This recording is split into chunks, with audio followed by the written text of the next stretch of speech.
Bonjour à toutes et à tous, bienvenue sur votre chaîne d'information régionale et édition spéciale immobilier. L'analyse du marché en 2018, les perspectives en 2019, vous allez tout savoir et tout comprendre en 7 minutes avec Maître Grégory Denoyel, bonjour. Bonjour. Notaire à Saint-Omer, vous participiez ce jeudi Oui. à Lille à un déjeuner presse, information concernant l'état du marché immobilier dans la région Nord et Pas-de-Calais. Alors la première question, forcément je le disais en préambule, l'analyse du marché en 2018, que peut-on en retenir? Alors, s'il y a deux idées à retenir, c'est un nombre de transactions qui reste soutenu par rapport à 2017, qui restait une année exceptionnelle. Donc, un volume assez stable, donc soutenu par rapport à une référence haute. Et une sagesse des prix au niveau donc, des prix médians en fonction des différentes catégories de biens qu'on analyse, hein, les terrains à bâtir, les appartements, neufs et anciens, et les maisons, plutôt système ancien. Un marché dynamique, c'est une bonne nouvelle globalement pour l'économie, pour l'immobilier, pas forcément? Ben, comme on dit en général, quand l'immobilier va, tout va. Donc effectivement, c'est plutôt une bonne nouvelle. Après, ça ne présage pas de l'avenir, hein. Là, on se base sur 2018. Les perspectives 2019 sont aussi analysées. On reste sur une tendance assez élevée pour l'instant, dans la mesure où nous avons des taux d'intérêt qui restent très bas, notamment. Bien évidemment, j'allais y venir. Oui. Forcément, les perspectives 2019, ce sont Oui. des taux d'intérêt qui devraient rester bas encore plusieurs mois. Ce sera peut-être plus le cas en 2020, donc Oui. il est encore bon d'investir. Oui, parce que si vous voulez, on avait quelques doutes en fin d'année, et la Banque centrale a confirmé une baisse des taux sur au moins, enfin une confirmation des taux bas, qui ont même encore un peu baissé en début d'année, hein. C'est incroyable. Donc on sait que l'année 2019, nous aurons des taux qui resteront très bas. Donc effectivement, c'est plutôt pas mal d'investir, d'autant plus que les prix, d'une manière générale, hein, ce sont des moyennes, reste relativement... La hausse est contenue, si vous voulez. On n'a pas une spéculation comme par exemple à Paris. Pour revenir sur ces opportunités d'investissement, que l'on soit primo-accédant ou investisseur, si l'on souhaite, Oui. voilà, une résidence ou des logements locatifs pour investir, c'est intéressant. Oui, c'est plutôt intéressant. Alors, on revoit de jeunes primo-accédants qui reviennent sur le marché immobilier, dans la mesure où, si vous voulez, ils ont la possibilité, ils sont par définition jeunes, et une possibilité de s'endetter sur des durées de 20 ans, 25 ans, même parfois 30 ans, ce qui fait que pour le prix d'un loyer, vous pouvez devenir propriétaire. Sachez que, par exemple, vu les taux, vous pouvez avoir des taux d'intérêt à 1,20, 1,30 hors assurance. Sur 20 ans, ça fait une échéance de 500 euros par tranche de 100 000 euros. Donc, si vous voulez, pour 150 000 euros, vous payez 750 euros par mois. Ça peut être le prix d'un loyer. Donc, des jeunes se lancent et achètent.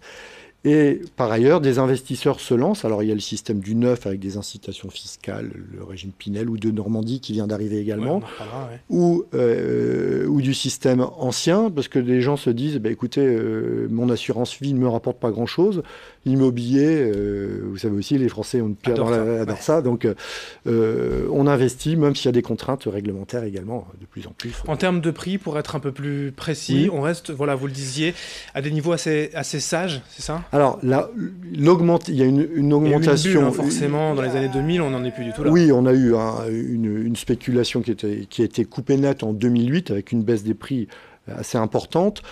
Globalement, alors tout dépend des marchés, on pourra peut-être en parler, mais les prix restent... La hausse, on a eu une hausse de 2 à 3% d'une manière générale des prix de l'immobilier, donc on n'est pas si loin que ça de l'inflation en définitive.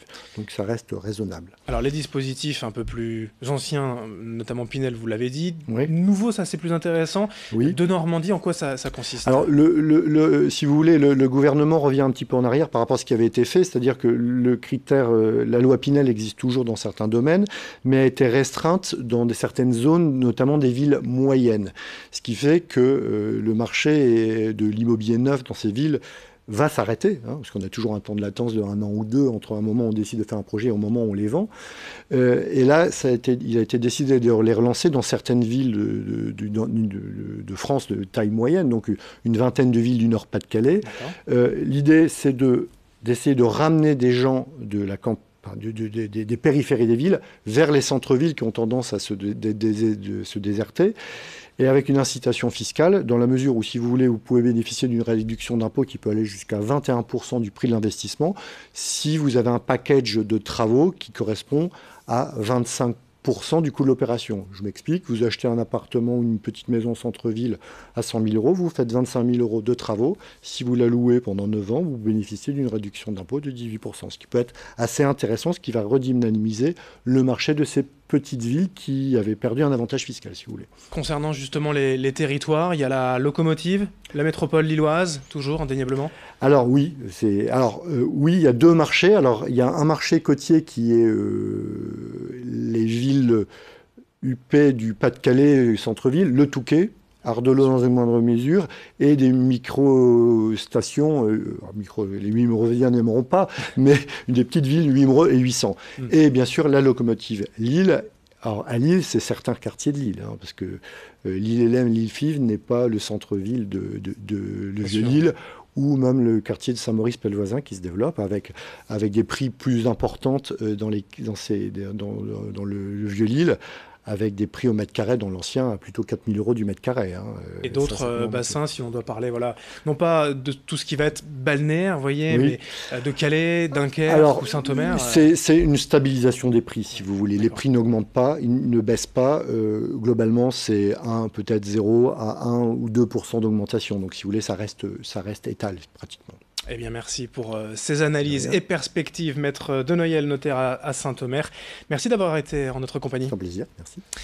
Merci de nous avoir suivis. Dans un instant, d'autres informations à suivre. Très bonne journée à toutes et à tous.